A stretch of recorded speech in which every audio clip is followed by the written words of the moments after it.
This is the Pixel 6 Pro, one of the most anticipated phones of 2021, but also one of the most anticipated cameras on a phone for 2021. Not only because it has some major hardware improvements this year, but also because there's a brand new chip powering it, and there are software enhancements as well. So I'm gonna compare this camera, the photos and videos from this phone, to two of the other best smartphones on the market, the iPhone 13 Pro Max and the S21 Ultra, and we'll see who it does.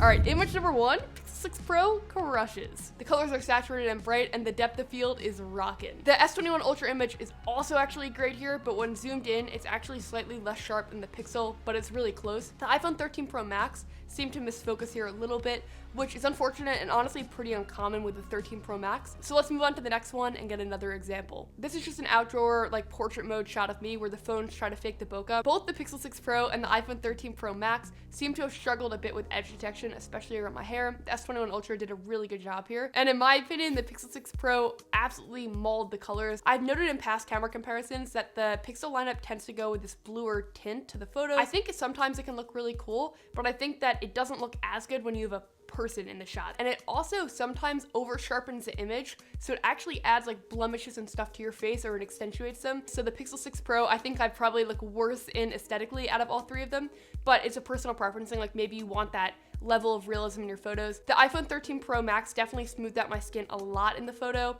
and S21 Ultra is kind of a middle ground, which is kind of a major move for Samsung because other Samsung phones, I noticed that skin smoothing is significant, and we'll check again later in the comparison. Throwing in a quick selfie here, in terms of color tone, right away you can see major differences. iPhone 13 Pro Max went to this really like reddish color tone. S21 Ultra went to a little bit more of the yellow color tone, and then the Pixel went to a little bit of like a purplish color tone. None of them are great, but it's also a lower light shot. So keep that in mind when you look at like grain and noise. I think in terms of sharpness, the iPhone 13 Pro Max is definitely the sharpest image. It looks like the Pixel 6 Pro lost a lot of detail around like my eyebrows and hair. The S21 Ultra is definitely doing what's more characteristic of Samsung in this one, which is like the skin smoothing, but it still does retain the detail in my hair. I think all of them are honestly pretty good, like for a selfie. I don't need the world for my selfie, so I'd be fine posting any of these. And one of the things that I actually love about the Pixel 6 Pro is the ultra wide angle lens for selfies. So if you're taking photos with a lot of people, you'll be able to get more people in it. And if you're just taking a photo of yourself, you'll be able to get it a little bit further away, which is nice,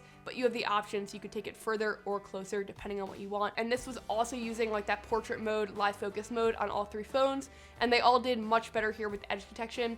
I think the S21 Ultra has the most natural focus fall off, so it looks less like I'm a cutout from the background and much more natural. And that ultra wide lens on the Pixel 6 Pro really illuminates the scene, and it shows you a lot more of that fall background, which I am a fan of. Then I took a photo of this pumpkin spice latte prop, which by the way looks incredibly real, and I think they all did a pretty good job. One thing that I noticed on all three of them is this depth of field issue, where basically because the sensors are getting larger and it's a fixed aperture, only a small portion of the image will be in focus when you get close to a subject. So with like a professional camera, if you wanted to get more in focus, you would just close down the aperture, and then that makes the depth of field significantly less.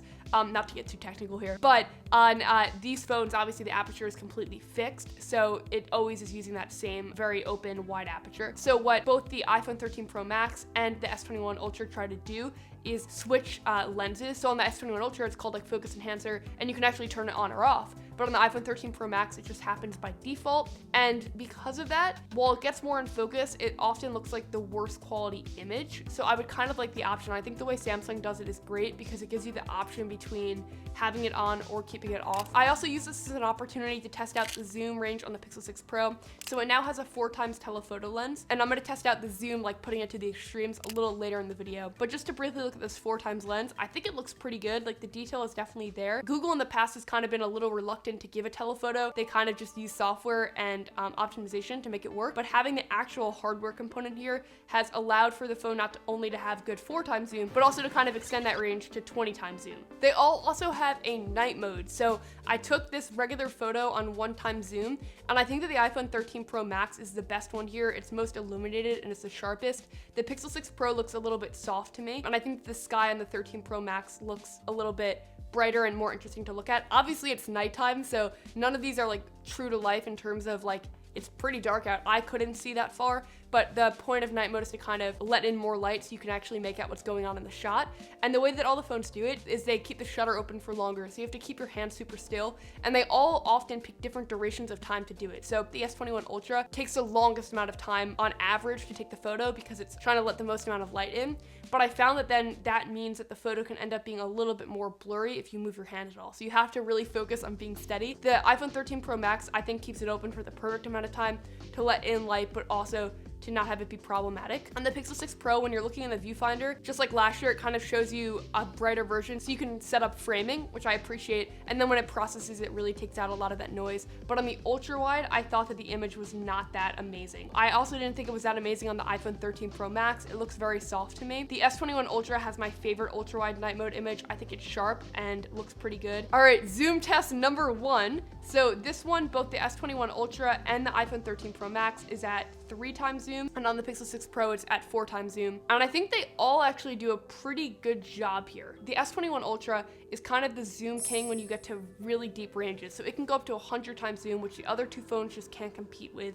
But I think within the 5x to 10x zoom range, they're pretty similar across the three. And then anything past that, I think the S21 Ultra takes the W. And please just forget I said that because that was the cringiest thing in the world. But what I also appreciate about the S21 Ultra's focus is that it will show you when you get to 100x zoom what you're taking a photo of, because when you're that close and it's handheld, it's kind of hard to frame things. Speaking of locking on, one of the new features on the Pixel 6 Pro is actually a video feature which allows you to stabilize and kind of lock onto a subject. So the Pixel 6 Pro has a lot of different video stabilization modes. I'm going to show you an example of that in a second too, where I just like went all out and sprinted. But one of them is the ability to kind of lock onto a subject that's a bit far away.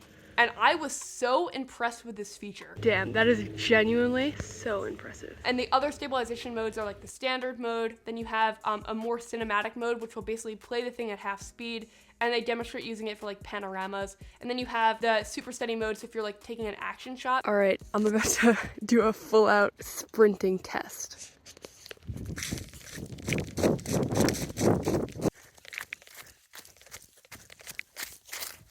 All right, this is Pixel 6 Pro with just standard stabilization.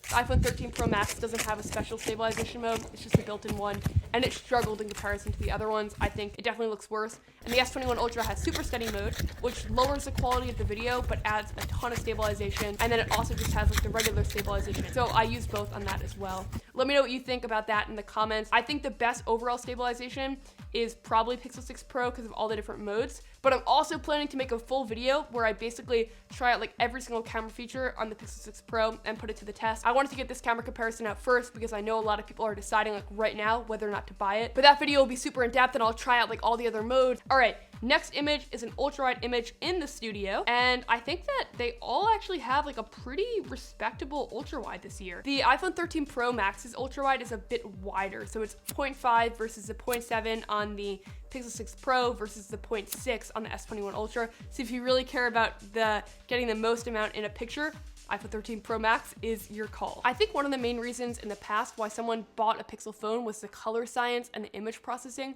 But there's a little bit of a wrinkle in that because this year, the iPhone 13 Pro Max actually has color profiles that can be baked into the image. So it's not like applying a filter afterwards, but there are literally profiles that then become the color science of the pictures. So what a lot of people like about the Pixel smartphone photos is that they kind of have a lot of contrast.